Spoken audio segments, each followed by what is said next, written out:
Yo, what's up everyone? Welcome to Small World and thank you for joining me with today's video. In this episode, I'm going to show you how I built this super realistic model car kit from Revell. This is the first model car that I built for the channel, so let me know what you think in the comments below. Let's get started. First, I start by prepping the body for paint. This kit has some mold lines to clean up, but I decided to begin with drilling out the vents on the sides of the fenders. I noticed from real life references that the gaps between the louvers are actually pretty pronounced, and it's a detail that I wanted to try and replicate. I start by drilling a bunch of small holes using a pin vise until I ended up with a rough opening for the vents. I used a metal file and slowly worked my way to the edge of the vent. Once the perimeter of the vent was defined, I went over the rough edges with some extra thin cement which helped smooth them out. This step was extremely tedious and time consuming and required my full attention, so I didn't get much footage. But individual louvers were glued in place using some styrene strips. It's not perfect, but I think it does look much better than the way the kit came. I deepened the panel lines of the kit using a scribing tool. This step is optional, but I think it does help enhance the realism of the model. I took my time and went really slow at first to avoid mistakes. This step is really easy to mess up, but luckily any mistakes are fixable. The kit has a Corvette logo embossed onto the back of the body, but I plan on 3D printing my own badge. So I sanded it off with some 600 grit sandpaper, and I also went over the seam lines along the bumpers and the fenders. I drilled out some holes into each door since I also plan on adding separate door locks, and any extra plastic is sanded away. Next, I removed the antenna with side cutters, drilled a hole, and sanded the surface smooth. Then, I sanded the entire body with 1000 grit sandpaper to prep the surface for primer. Here's how the body looks after sanding. I know I have some surface imperfections, but they're kind of hard to see, so I spray them with some gray surface primer which will help make them more visible. Here you can see where I slipped with the scribing tool. I have a few divots along the front bumper and the vents on the side look a little bit rough. I apply some gray putty with a scrap piece of styrene to fill any imperfections across the body. Then, everything gets sanded smooth with some 800 grit sandpaper.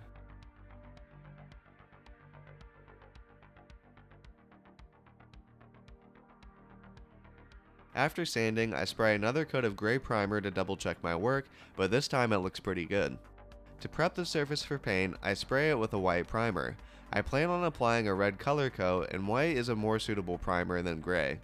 I've heard people prefer pink primers for red, but I didn't have any on hand. After the white was dry, I sanded the entire surface with some 2000 grit sandpaper. I'm not trying to sand through the white, but just to remove the top layer of texture left from the rattle can. The red that I'm using is an Italian red lacquer, and I thin it with some Mr. Color leveling thinner. I start by spraying a very thin light coat from my airbrush for the first coat. I don't want to get any runs, so I'm not going for full coverage with this coat. Make sure to spray those hard to reach areas like under the bumpers and wheel arches.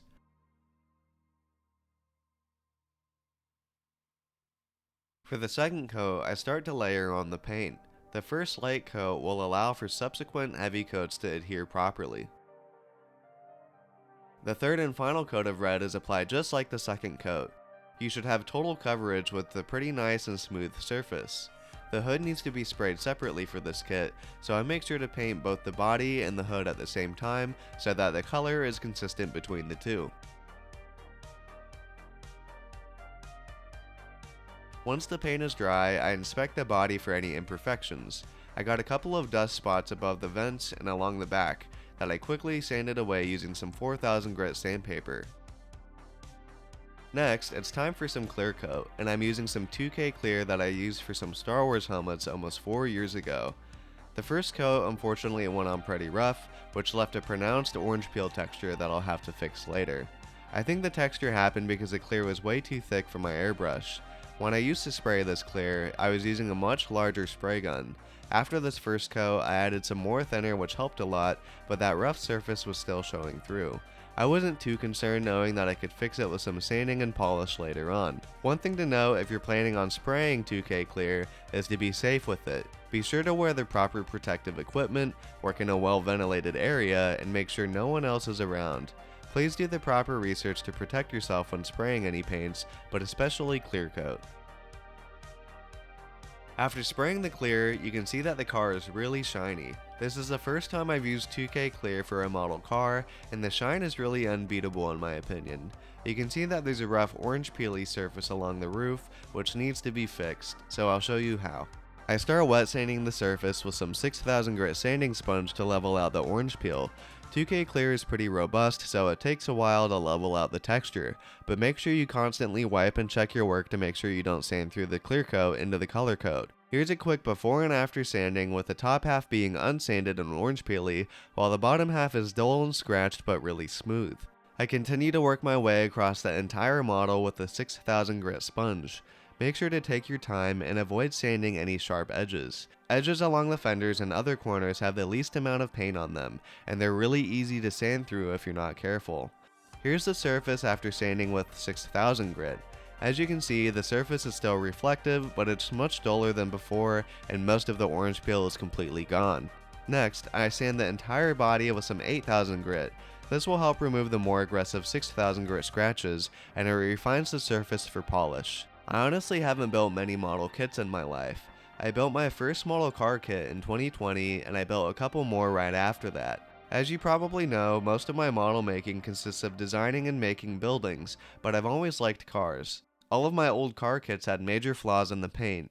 I used lacquer clear instead of 2K, and I was never able to remove the sanding scratches from the clear coat with those, so I'm really looking to improve my paintwork for this kit. I refined the 8000 grit scratches one more time with a 10,000 grit sponge. After sanding, you can see the scratches in the paint, but the surface is much shinier than it was after the 6000 grit.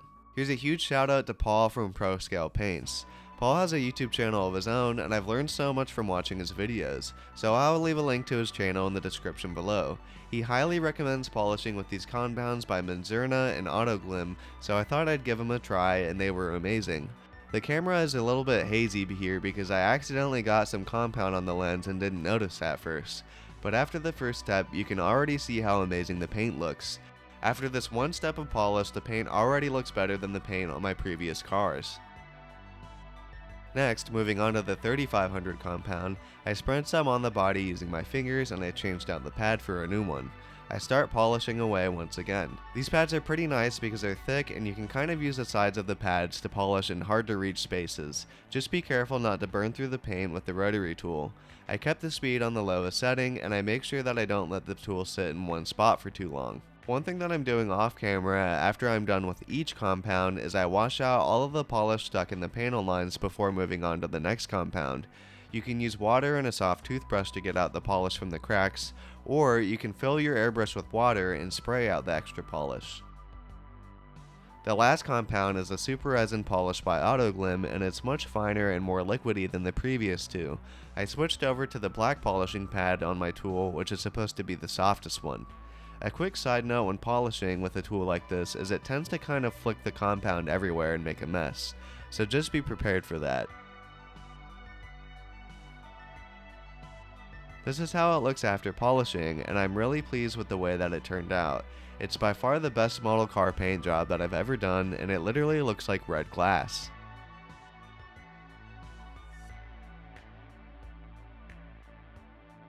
Next, I used some Tamiya black panel liner to accentuate the lines that we scribed earlier around the headlights and doors. Don't worry if you accidentally get black where you don't want it, you can easily remove it later with some enamel thinner and a Q-tip. After that, I masked the body with masking tape so I could paint the chrome trim around the windows.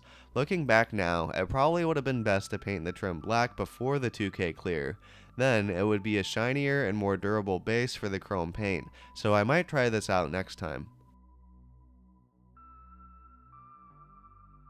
Once the chrome is dry, I simply just remove all the masking tape. Moving on to the rest of the kit, I start by spraying the parts with some more gray surface primer from the can again. Using my airbrush, I spray the bottom of the car with a mix of flat black and German gray for a nice dark gray color. I added some more black to the mix, along with a couple drops of gloss clear paint to the interior leather pieces.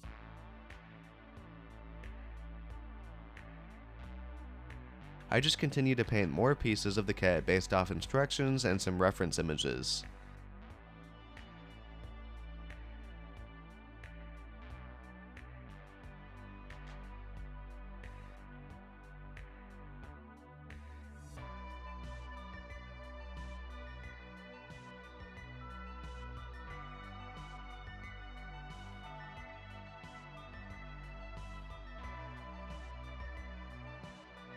For the engine bay and details under the car, I just kept it simple and built it straight out of the box.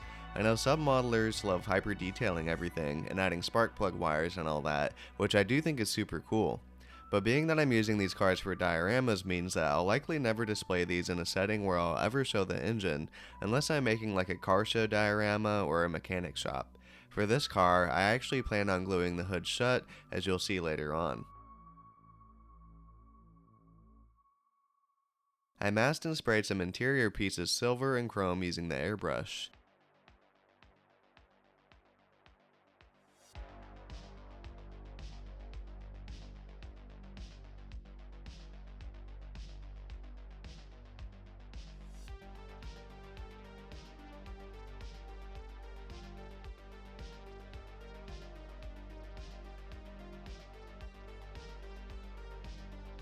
The decals for the gauges fit pretty well into the dash. I use a brush to remove the decals from the backing paper, and I set the decals using some microsol.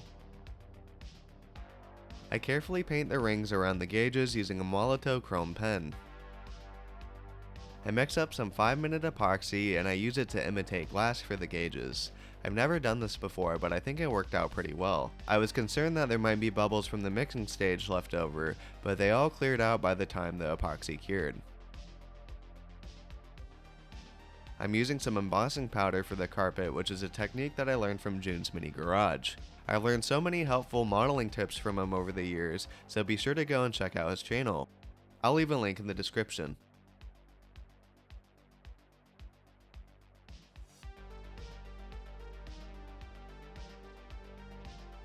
The steering wheel has a wood grain texture, so I base coat it with a light buff color, and then I apply a brown acrylic wash over top to imitate the texture.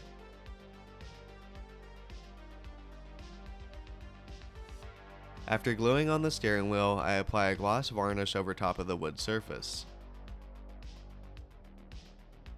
Next, I install all of the interior pieces using some super glue.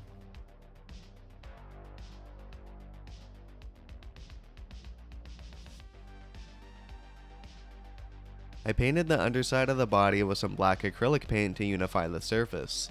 For the glass pieces, I used some white glue to install them.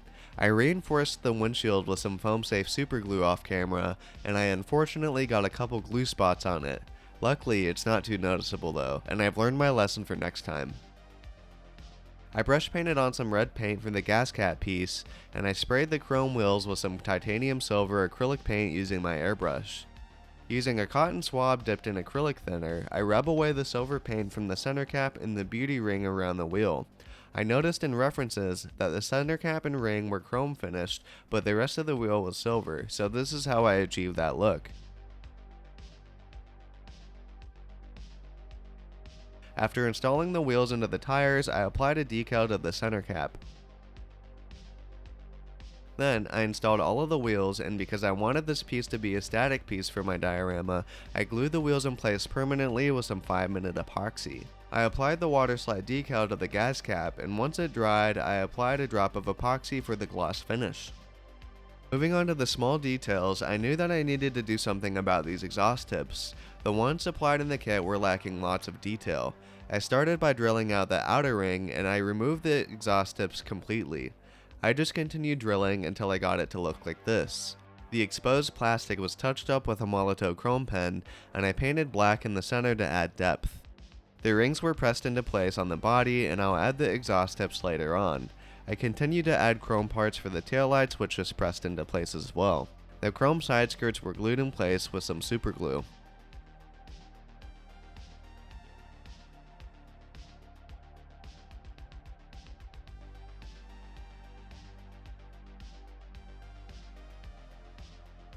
I glued the interior tub of the body after fitting it in place. Then, the chassis was carefully pressed into place. I glued the hood in place like I mentioned earlier. Unfortunately, it was a little warped and didn't sit properly. I got it to look okay, but it's not perfect. I didn't want to press down too hard and risk getting glue on the paint. Other chrome pieces like the grille and bumpers are put in place, and the clear red taillights are glued with some white glue.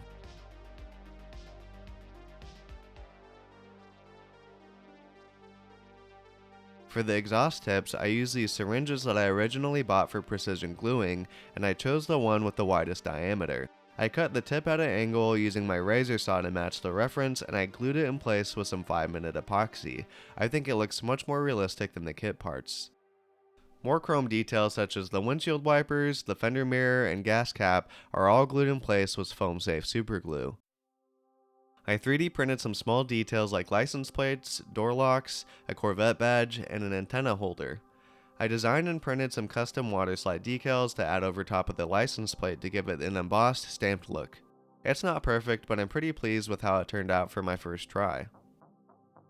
The door locks were snipped and installed into the holes that I drilled earlier. Orange turn signals are glued in place with white glue.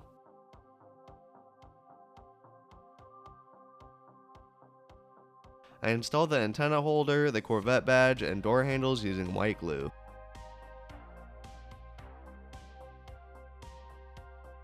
Lastly, I used some thin guitar string for the antenna, and I just cut and glued it in place.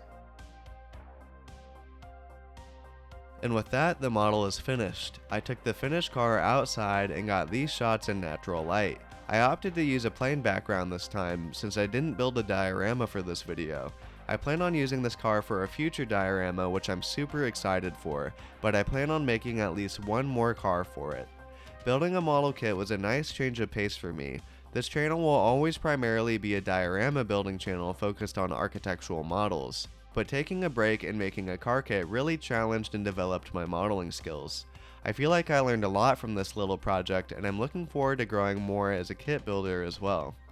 Let me know what you think about this project in the comments below. I also want to give a big thank you and shout out to all of my awesome Patreon members. Thank you so much for directly supporting me and my work, and please know that your generous contributions directly fund these models, and it means the world to me. If you'd like to support me and join my Patreon, check out the link in the description. Depending on what tier you select, you'll have access to behind the scenes updates of whatever project that I'm working on, as well as exclusive Q&A videos, 3D print files for this project, as well as 3D print files, PDFs of graphics and architectural drawings for all of my previous ones, and much more. Thank you so much for watching, and I hope to see you in the next video.